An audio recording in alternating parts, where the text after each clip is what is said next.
الشرقيه ما شفناش تهديد لمرمى الحارس محمد عبد المنعم اللي لسه ما قلناش اسمه سوى في ضربات المرمى البسيطه.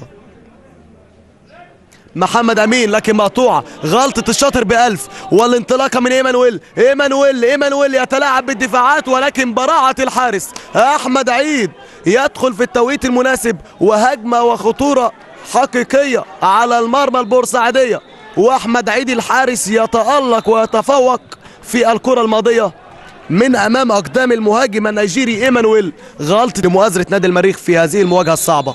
وايضا لاعب محمد بسيوني لاعب النادي المصري متواجد، وهو كان احد اللاعبين اللي انتقلوا. فاروق نور الدين، فرج كمال يتحصل على ضربه حره لابناء الشرقيه. فؤاد ونادي المريخ ايضا هقول لحضراتكم المواجهات هتكون ما بين مين ومين. الكره في الجانب الايسر ومحاوله المرور والانطلاق من عمرو يحيى بالمهاره والشطاره، يفوت يكسر الدفاعات يكسر الاشاره يبحث عن العرضيه. 100 احمد عبد الرازق بالراسيه يسندها لو بكر دي جيرما، لكن على طول هنا المدافع الرائع محمد عبد الرازق يطلع الكوره. ايمانويل ومحاوله فرديه للمرور. ضربه حره لنادي الشرقيه.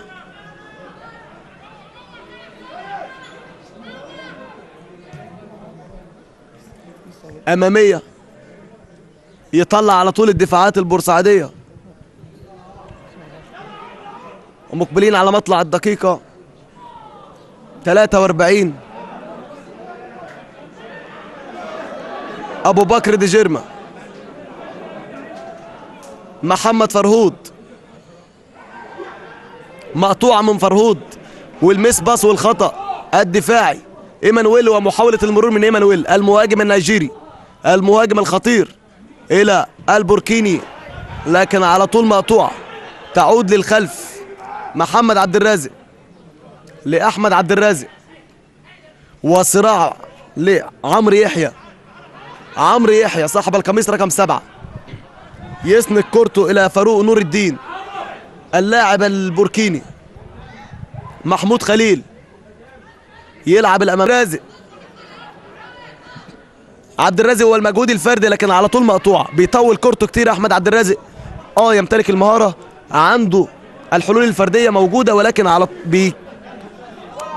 اللي موجوده من هذا اللاعب اتلعبت من محمود خليل اماميه على حدود منطقه الجزاء، والاستلام من ايمانويل والتصويبه والنتيجه والتعادل السلبي ما بين نادي المريخ ونادي الشرقيه في الجوله رقم 19 من عمر ممتاز به موسم 2013 2014، والمجموعه الرابعه اللي بتشهد اخر اللقاءات، حيث اقيم يوم الامس شباب اجا وابو سوير، وفاز ابو سوير بهدف، وغزل السويس ومنتخب السويس وفاز منتخب السويس بهدفين، والشهداء ونجمة سينا وفاز نجمة سينا بهدف مقابل لا شيء، وفاقوس ودمياط حبايب بالتعادل الايجابي بهدفين لكل منه. ولكن ما زالت الكرة لم تتخطى الخطوط، وانطلاقه من احمد البحراوي لاعب كورته جميله جدا، نزل غير بيه الكابتن عماد دربالة شكل اداء نادي الشرقيه صاحب القميص رقم 21. الكرة في الجانب الايسر تعود الى فرج كمال صاحب القميص رقم 22. تمريرات ارضيه من نادي الشرقيه من اجل خلخله الدفاعات البورسعيديه والبحث عن المنافذ الجمركيه لشن هجمات حقيقيه على مرمى الحارس احمد عيد. الكرة مقطوعه في حوزه فريق نادي الشرقيه، تحصل على ضربه حره لمصلحه نادي الشرقيه.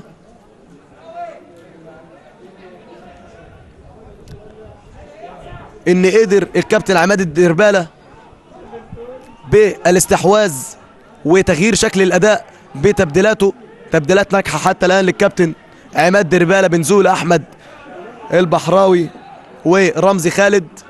رمزي خالد على التنفيذ يلعب الكرة، لكن على طول في يد الحارس احمد عيد حارس مرمى نادي المريخ البورسعيدي، وتحصل على ضربة حرة. كده نادي المريخ اتم تبديلاته، بينما الكابتن عماد ديربالو لسه له ورقه وحيده وهو بدا ان هو هيدفع بيها في هذه اللحظات. يطلع محمد عبد الرازق، مدافع جيد والله محمد عبد الرازق، خامه طيبه، احد نتاج قطاع ناشئي نادي الشرقيه، يعني بنيان قوي وتوقيت اكتر من رائع. بنشوف دايما محمد عبد الرازق واهو في الكره اللي فاتت دخل برضه في توقيت مناسب وقطع الكره على عبد الله ناصر. الكره في منتصف الميدان ومحمد الرئيس محمد فرهود، لكن على طول يقطع المدافع الرائع محمد عبد الرازق، مدافع رائع والله محمد عبد الرازق، وستايله حلو كده، ستايل لاعب كوره فاهم وواعي، عنده 20 سنه فقط هذا اللاعب. الكره في الجانب الايسر، محمد خلف الى رمزي خالد، فاروق اتلعب. نلعب في الدقيقه 44 والتعادل السلبي ما بين المريخ والشرقيه، مقبلين على ختام نهايه احداث الشوط الثاني ونادي الشرقيه في المرتبه الثالثه برصيد 32 نقطه، ونادي المريخ برصيد 30 نقطه. يعني التعادل بيعني ان المجموعه هتفضل بهذا الترتيب، بينما فوز المريخ هيخليه في المرتبه الثالثه مكان نادي الشرقيه، وعشان كده المباراه قويه، مباراه كبيره، لكن ما شفناش يعني اي اهداف حتى الان سواء لنادي المريخ البورسعيدي او نادي الشرقيه، اللي بيطمعوا كل منهم بتحقيق نتيجه ايجابيه. قلت لحضراتكم التعادل بيعني نتيجه ايجابيه بالنسبه لنادي الشرقيه، بينما اني محمد امين وايمانويل النيجيري وصراع، والكره تتحول الى رمي التماس لمصلحه نادي الشرقيه. الكره في منتصف الميدان، فرج كمال اماميه طوليه، طالع على طول في الجانب الايمن، انطلاقه من محمد طارق، يسند كورته الى سامبا. محمد طارق من جديد في الجانب الايمن يحاول المرور، ولكن تدخل من عبد الله ناصر وتماس لمصلحه نادي الشرقيه. التماس اتلعبت واتنفذت، محمد طارق يحاول المرور وعدى بكل مهاره، عمل العرضيه، كره في الجانب الايسر، الكره تتحول خارج اروقه الميدان وتماس لمصلحه نادي المريخ البورسعيدي.